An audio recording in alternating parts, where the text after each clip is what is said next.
સતગુરુદેવની પોપટરામ બાપા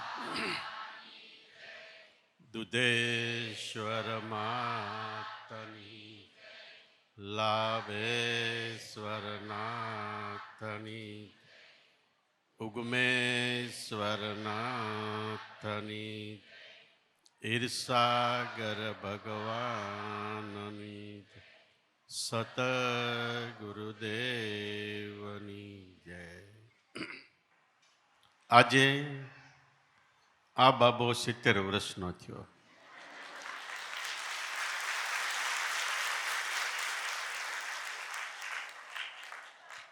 એકોતેરમું વર્ષ બેઠું એટલે ગરઢા કહેવાય એટલે પાઘડી પહેરાવી. પણ સદગુરુ મળ્યા 6-7 વર્ષની ઉંમરે મળ્યા. ત્યારથી એક જ ધારી ઈ શરણમાં લગ્ની. જીવનની અંદર ઘણાય ચડાણ ઉતરાણ આવ્યા, પણ પહેલી વખત જ્યારે સદગુરુ મળ્યા ત્યારે એણે એમ કીધેલું કે એક ગુરુ શરણમાં અને તને બતાવી નિશાન, બાપ બેવમાં ભાવમાં ક્યારેય ફેરફાર ન થવા દેવો. જીવન છે, જિંદગી છે, એક સંઘર્ષ એટલે લડાઈ છે. હર કોઈ મનુષ્ય જગતની અંદર બારે લડતો હોય અને અંતરમાં પણ લડતો હોય, છતાંય બે પરિસ્થિતિની અંદર સમાન રહીને પોતે સદગુરુ મૂર્તિ સન્મુખ રાખીને શ્વાસોશ્વાસના સ્મરણમાં ધ્યાન આપે એ આ જિંદગીમાં જીતી જાય છે. અને જન્મો જન્મનો ખેલ આપણો જીવડો લાખો કરોડો જન્મથી જે અર્થે તલસે છે, ભટકે છે, રખડે છે, એ ખેલ પણ આ જન્મની અંદર બરોબર ધ્યાન રાખીએ તો ખેલ ખતમ થાય છે. ખતમ થાય એટલે ગોતવાનું તો સદગુરુ મળ્યા એટલે મટી ગયું, પણ જે મળ્યું છે એને માનવું. મળ્યું છે એને માનવું એટલે એ સ્વરૂપમાં સમાઈ જવાનું. એ સ્વરૂપમાં સમાઈ જવા માટે ઋષિમુનિઓએ જેને સાધના કીધી. સાધના એટલે અભ્યાસ કીધો. આપણે બીજું કંઈ ના આવડે તો કંઈ નહીં, વારે વારે ગુરુમૂર્તિની યાદી રાખો કે મળ્યા એ ભવતારણ ભગવાન મળ્યા છે અને એને આપ્યું નામ, એ જ મારું સ્વરૂપ, મારો આત્મા છે. બે વસ્તુની યાદી રહી ગઈ પછી તમે ભલે રોડ ખોડવો, અભણ હોવ, પરિસ્થિતિએ સાવ નાના હોવ, તો પણ કોઈ જાતનો વાંધો નથી. આ બે વસ્તુમાં ધ્યાન આપો તો તમે ગમે એવી કસોટીમાંથી નીકળી જાવશો. શાસ્ત્રોમાં એવા કેટલાય દાખલાઓ છે.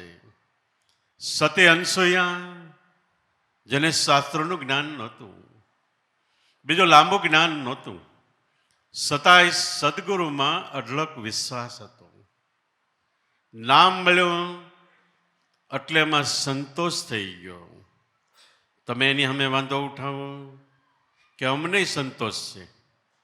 જો તમને સંતોષ હોય તો નામ અને સદગુરુ સિવાય નવધા ભક્તિ, કર્મકાંડમાં, દેવી દેવતામાં મન ક્યાંય ન ભટકે તો સંતોષ છે.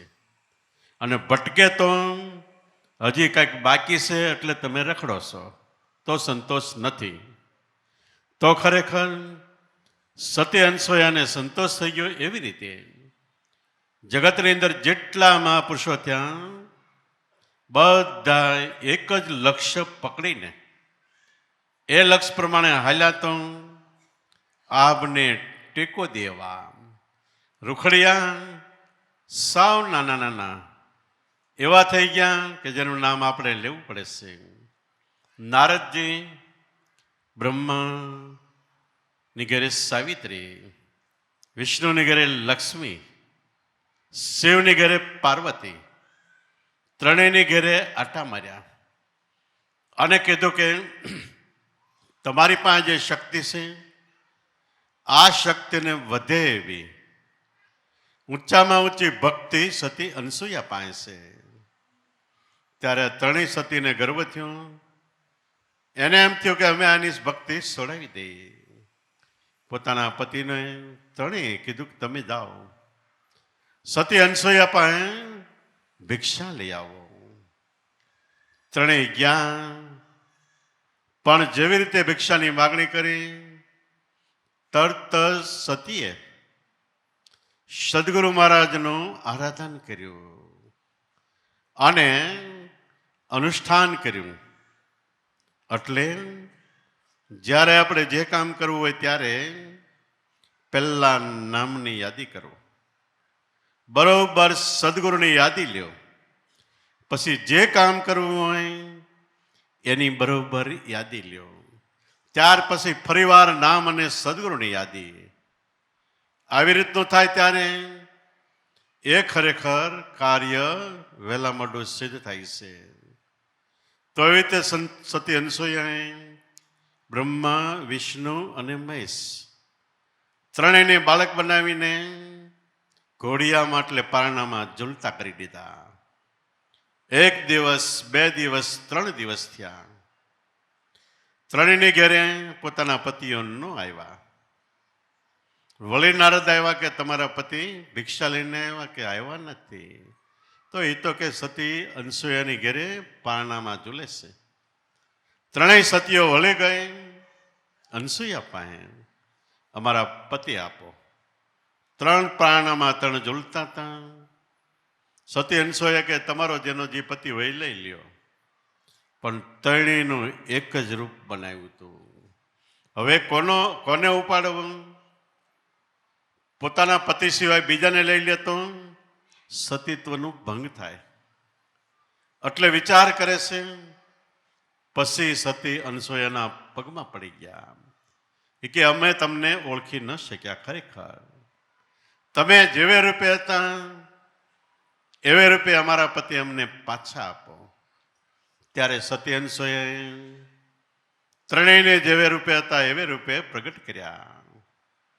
આ એક વાત છે. આનો આધ્યાત્મિક રૂપાંતર એ છે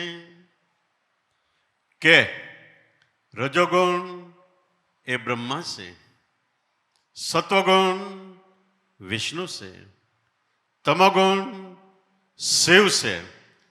ત્રણેય આપણી અંદર રહેલા છે. પણ ત્રણેયનું એક સ્વરૂપ થાય એ ગુરુ વચન નામ છે, નિર્ગુણ બ્રહ્મ છે. આપણને બ્રહ્મા, વિષ્ણુ, મહેશ ત્રણેય આવી જાય એનું એક જ રૂપ એવું નામ વચન મળ્યું છે. આમાં ધ્યાન આપો તો દેવી દેવતા કર્મકાંડમાં ક્યાંય જવાની જરૂર ન પડે. આમાં આપણે ધ્યાન ન આપીને ઇતર પ્રવૃત્તિમાં ધ્યાન આપી તો ખરેખર આપણે યાચક એટલે મગ્ન થવું પડે છે. તો એવી રીતે ત્રણેય એક રૂપે બની ગયા. જેવા હતા એ રૂપે પતિ મળી ગયા ત્રણેયને. પણ ત્રણેય નક્કી કર્યું કે હવે આપણે ત્રણેય એક રૂપે થઈ એવો જન્મ ધારણ કરવો.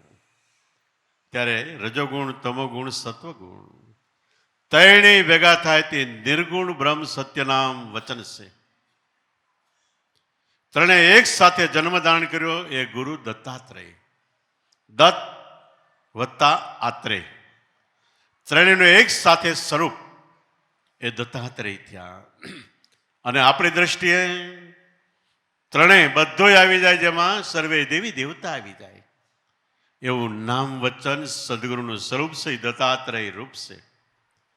આ દત્તાત્રેય શેનું ભજન કરતા કે ઓહંગ ઊંચા સડે સોમ સામા મળે.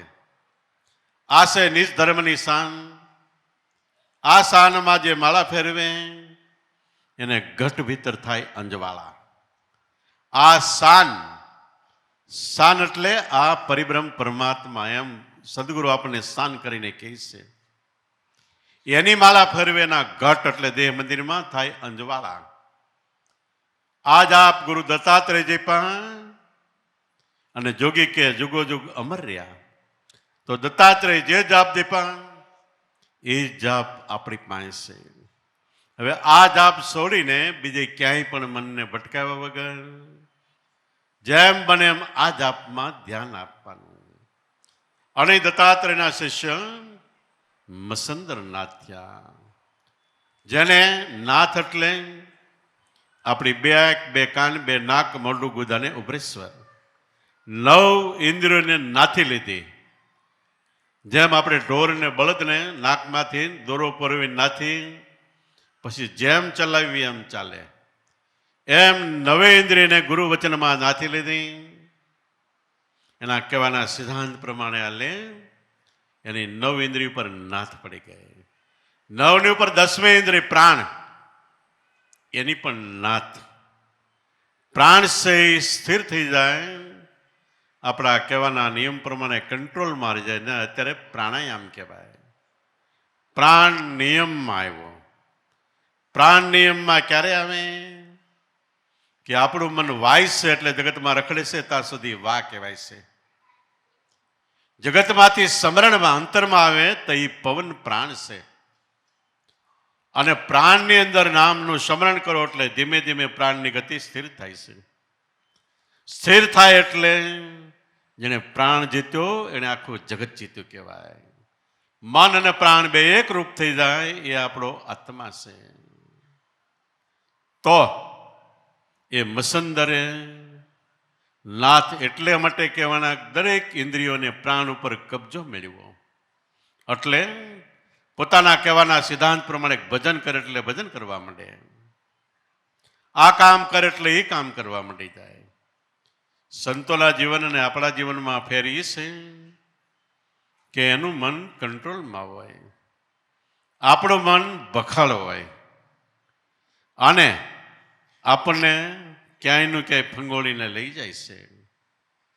ગિરિધડાની કૃષ્ણ ચરિત્રમાં વાત રમત આવે છે કે ગિરિધડે રમતા ગોવાળિયા અને કૃષ્ણ એક ગિરિધડાને પાટું મારે, કેટલાય ફંગોળાઈ જાય, વળી પાછો એ પાસે લાવી શકે.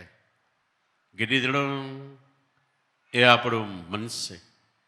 જરૂર પડે તો કોઈ પણ ઠેકાણે આપણે ગામડે, દેશમાં, પ્રદેશમાં મોકલો, કોઈ પણ યાદી ધંધા મશીનમાં મૂકો, સ્પેર પાર્ટનો આપણને ખ્યાલ આપી દે.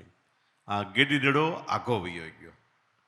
પછી પાછું એના મનને ભજનમાં લાવવું હોય તો ખેંચીને પાછું પોતાની પાસે લાવે.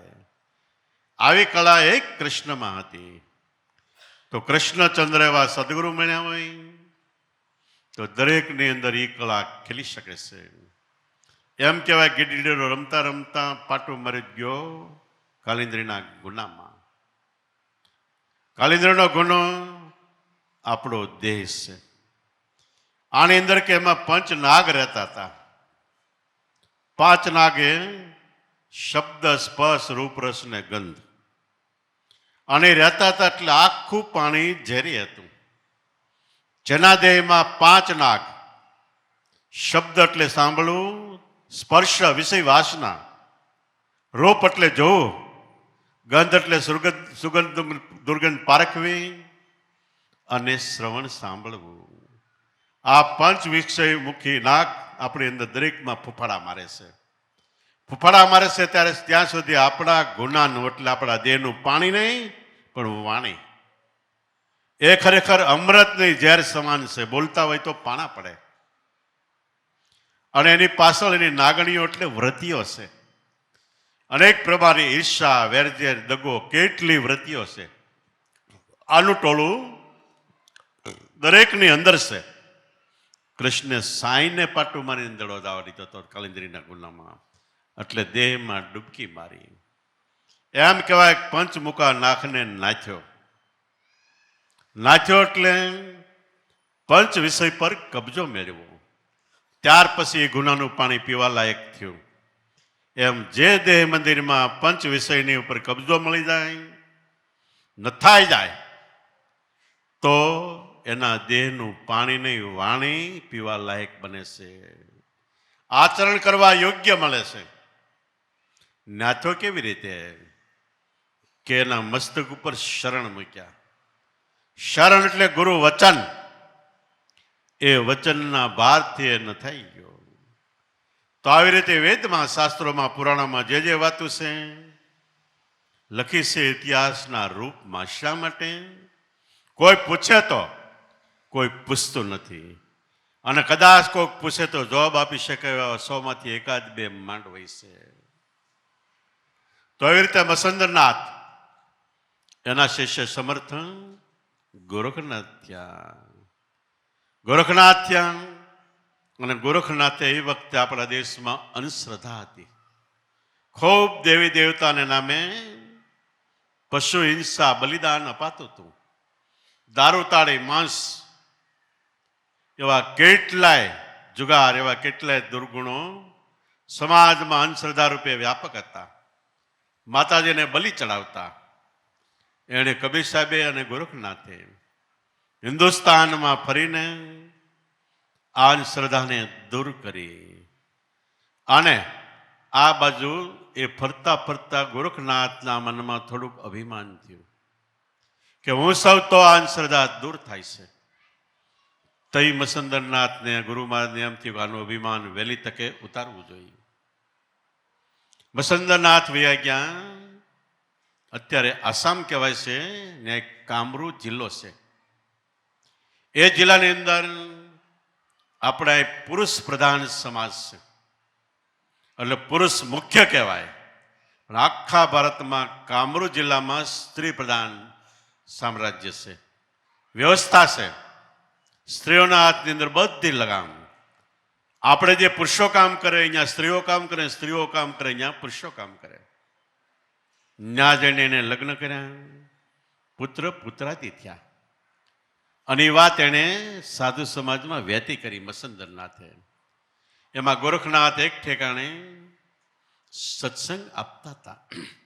સત્સંગની અંદર વારે વારે તુંડ મિજાજ, એટલે ગરમ તેજ મિજાજ થઈને વાત કરતા હતા. ક્યારેક ક્યારેક અભિમાનથી વાત કરતા હતા. ત્યારે એક ભાઈએ એક સભામાં ઊભા થઈને કીધું મસંદરનાથને, ગોરખનાથને, કે તું આટલું બધું અભિમાન ધારણ કરે છે, પણ તારા ગુરુ તો કામરૂ દેશમાં ફસાઈ ગયા છે સ્ત્રીઓની મોહ જાળમાં. એને છોડાય પછી અભિમાન ધારણ કરજે. ગોરખનાથને હટાકો થઈ ગયો.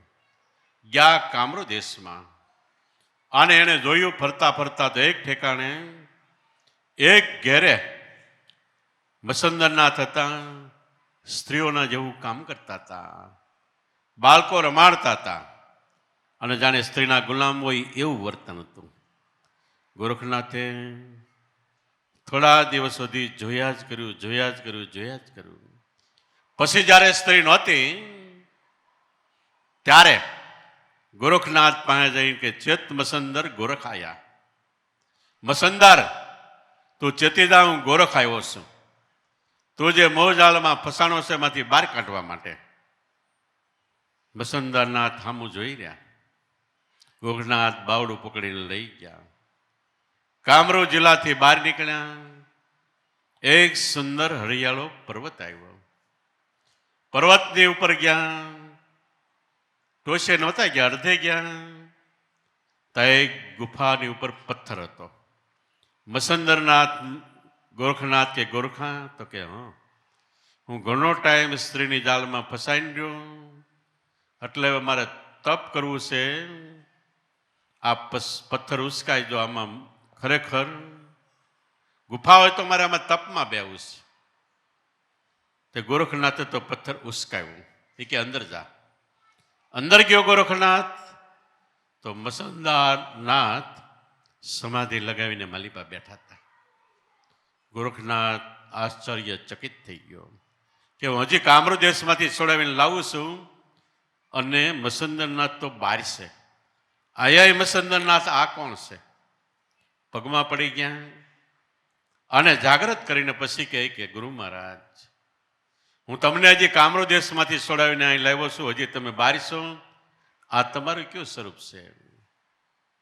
ત્યારે મસંદરનાથ કહે છે, ગોરખા, સદગુરુ પરિબ્રહ્મ પરમાત્માનું સ્વરૂપ નિર્લેપ છે.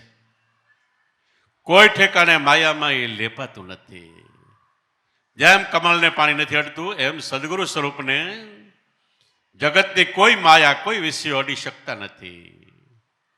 આ તો તને અભિમાન હતું એટલે અભિમાન ઉતારવા માટે માયાવી સ્વરૂપને ધારણ કર્યું. ન્યા જા, ન્યા ગયો તો કાંઈ ન મળે. અને પછી મસંદરનાથ કહે છે, ગોરખા, આ દેહ છે એ માયામાં છે.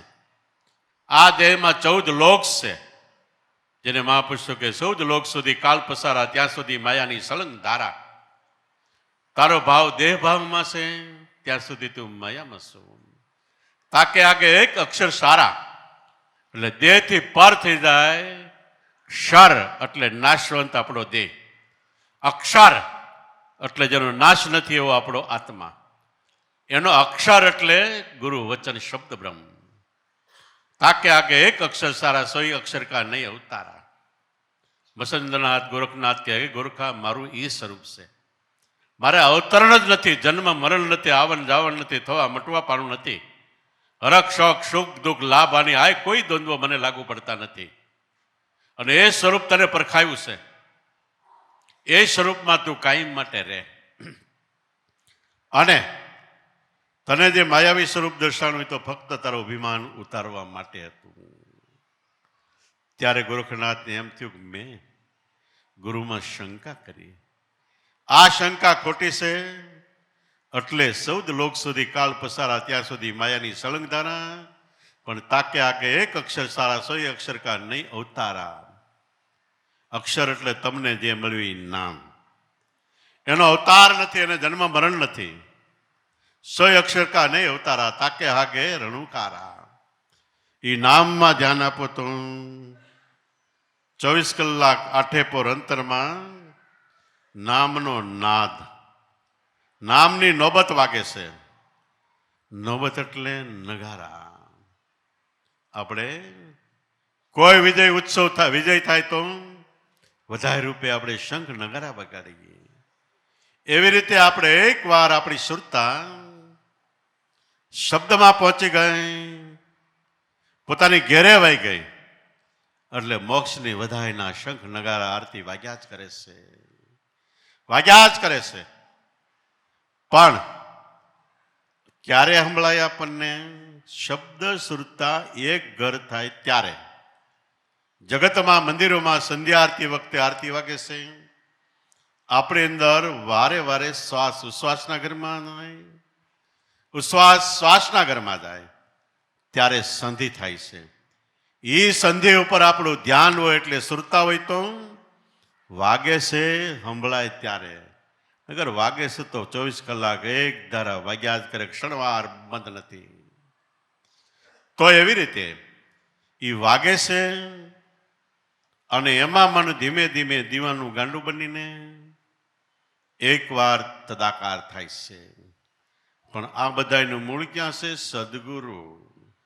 એના કહેવાના સિદ્ધાંત પ્રમાણેના બોલે બોલ પ્રમાણે વચન માનીને નિત્ય આજ્ઞામાં રહીને જે ભજન કરે છે, ધ્યાન કરે છે, એને આ વસ્તુ સુલભ એટલે એકદમ પ્રાપ્ત થઈ શકે એવી મેળમાં આવી જાય એવી વાત છે. અને જો આ ન કર્યું તો છેલ્લે આપણો ફેરફાર થાય છે. એમ આપણું ફલેકું પડે છે. જુવાન જોજ સહી પિસ્તોલ જેવા સહી પાટો મારી પાણી કાઢી કેટલું ફલેકું ફરે, કેટલી વાહ વાહ થાય, કેટલી વધાઈ વાગે. પણ પછી છેલ્લી અવસ્થા આવશે એટલે ફુલેકામાંથી એવું થઈ જાય, એવું થઈ જાય તે જીવને પાર પસ્તાવો થાય છે. જ્યારે હું કરી શકું એવી સંપૂર્ણ મારી અવસ્થા હતી. ભજન સત્સંગ ધ્યાન સ્મરણ થઈ મેં હરવા ફરવામાં, સ્ત્રી પુત્ર પરિવાર ધંધો ઉદ્યમ વ્યવહાર જગતના પ્રપંચોમાં કેટલે ઠેકાણે ધ્યાન આપ્યું.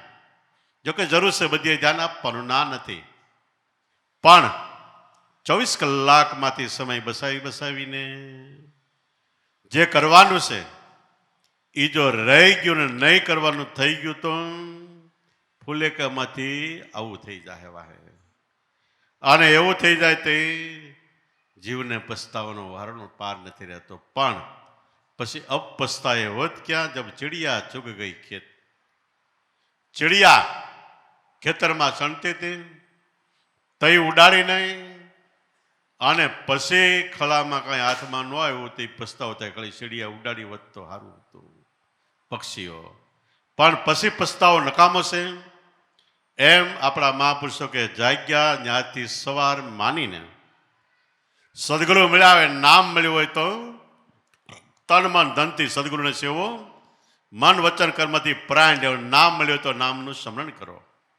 અને જાગ્યા વગર જો મોહરૂપી મહાનિદ્રામાં હોઈ ગયા તો ભજન નહીં થઈ શકે.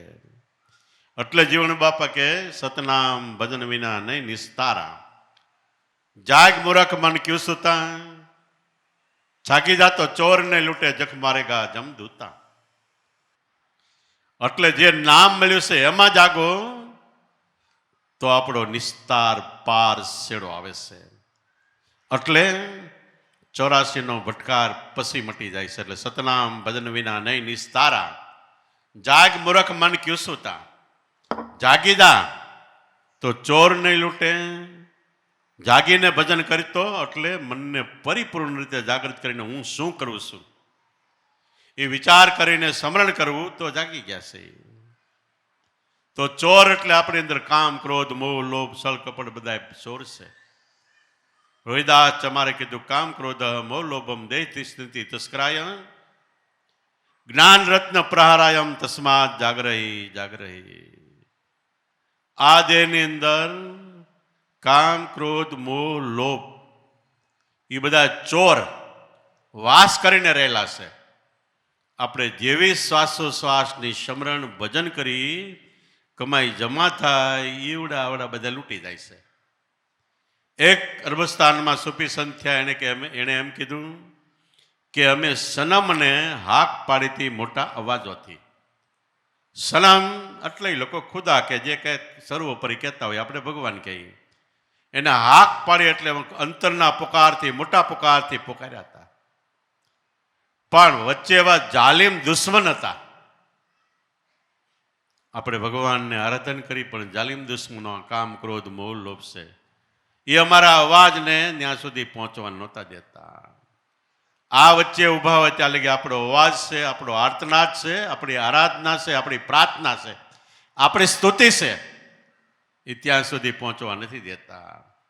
એટલા માટે એને દૂર કરવા માટે સત્સંગ ઉત્તમ સાધન છે. અને સત્સંગથી આપણને ખ્યાલ આવે કે આપણે ભૂલ ખાઈ છીએ. ખ્યાલ આવે પછી સુધારવી ન સુધારવી આપણા હાથની વાત છે. જો આપણું મન બળવાન હોય અને કંટ્રોલમાં હોય તો ગમે એવી ભૂલ સુધરે. અને મનના આપણે કહ્યા કર્યા એના ગુલામ થઈ ગયા હોય તો ન સુધરે. વરરાજો વર ઘોડો કહેવાય. વરરાજો ઘોડા ઉપર બેહીને જાય, પણ ઘોડો વરરાજામાં બેહી જાય તો આપણું મન છે એની ઉપર સવાર થઈ જાય, આપણી ઉપર. એ ઘોડો માથે બેહી ગયો કહેવાય. તો ભૂલ સુધારવી આપણા હાથની વાત છે. તો આપણો આર્તનાદ અવાજ પરિબ્રહ્મ પરમાત્માના ઘર સુધી પહોંચે છે. તો નિસ્તાર પાર શેડો લાવવો હોય તો સમજી વિચારીને સદગુરુને સેવન નામનું સ્મરણ કરો, ધ્યાન કરો. બાકી આ સિવાય કદાચ તમે જપ કરો, તપ કરો, કોટી યજ્ઞ કરો, જય કાશીએ કરવત લેતા. જીવન બાપા કે તોય આ જીવને મોક્ષ ન મળે હો તો રણમાં સર્જે જનભૂતા. જીવન બાપા એટલે કોઈ જેવી તેવી વ્યક્તિ નહોતી. ભગવાનની હારે મોઢો મોઢ વાતું કરે એવા. એ કે જપ કરો, અટપારા પટપારા ભાગપારા તારા પછી મારો વારો. જપ કરો, તપ કરો એટલે ઉપવાસ કરો, ઊંધે માથે રહ્યો, વાર વર્તોલા રહ્યો, આંખથી કાષ્ટ મૌન સેવો મોઢાથી, એવા કેટલાય કર્મ કરો એ તપ છે.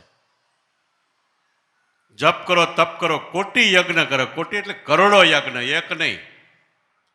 તોય આ જીવને મોક્ષ નહીં મળે, મન શાંત નહીં થાય, મન મોહમાંથી નિવૃત્ત નહીં થાય. જપ કરો, તપ કરો, કોટી યજ્ઞ કરો, જય કાશીએ કરો જ લેતા. બધા એમ કે કાશીએ જઈને કરવત મુકાવી છેલ્લે મરી જાય તો આપણો મોક્ષ થાય. તો હેલું છેલ્લે ત્યાં જ બધા વ્યા જાય ને શ્રીમંત માણસો. પણ કાશી કાયા આપણો દેહ છે. કાશીમાં મરણ થાય તો મોક્ષ થાય, પણ આ દેહમાં આપણું મન મરી જાય તો મોક્ષ થાય. ભેદ ખરેખર આ છે. જય કાશીએ કરું લેતા તો આ જીવને મોક્ષ ન મળે. હું તો રણમાં સર્જે જન ભૂતા. રણમાં જન એટલે માણસ ભૂતના જેવા થઈને ભટકે રખડે. જન ભૂતા એટલે માણસ ભલે હોય, માણસનો આકાર છે પણ એ ભૂતના જેવા છે. શાસ્ત્રોમાં લખ્યું કે મનુષ્ય આકારના મૃગાચરંતી. આકાર મનુષ્યના જેવો છે પણ મૃગલા રૂપે દેખાય છે, ચરે છે.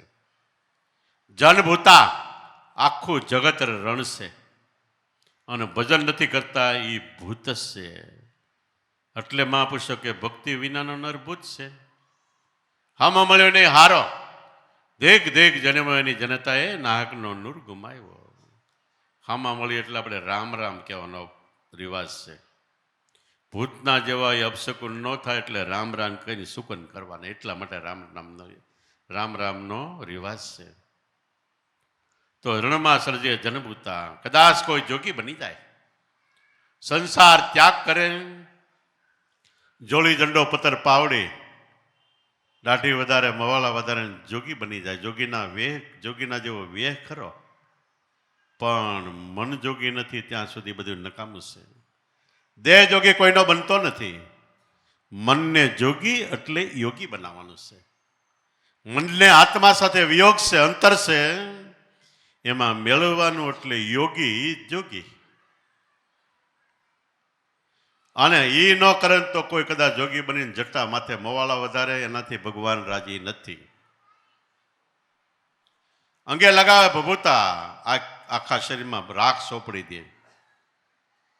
ભગવાન રાજી નથી તો ટાઈડનો વાય સિદરો બુરાઈ જાય એટલે રાખ સોંપડવાની વાત છે. અને કદાચ સોંપડે તો કઈ નથી, ભગવાન રાજી નથી. પણ ગુરુગમ ભસ્મ,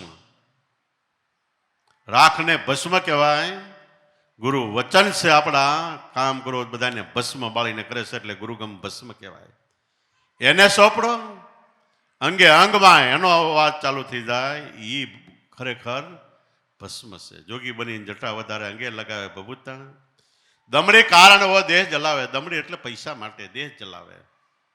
આપણે એમ થાય કેટલું કષ્ટ સહન કરે, આપણે પૈસા આપીએ, આમ છે તેમ છે. હવે સંસાર ત્યાગ કરે એટલે સંસારનો ત્યાગ થયો તોય ત્યાગ નથી થયો.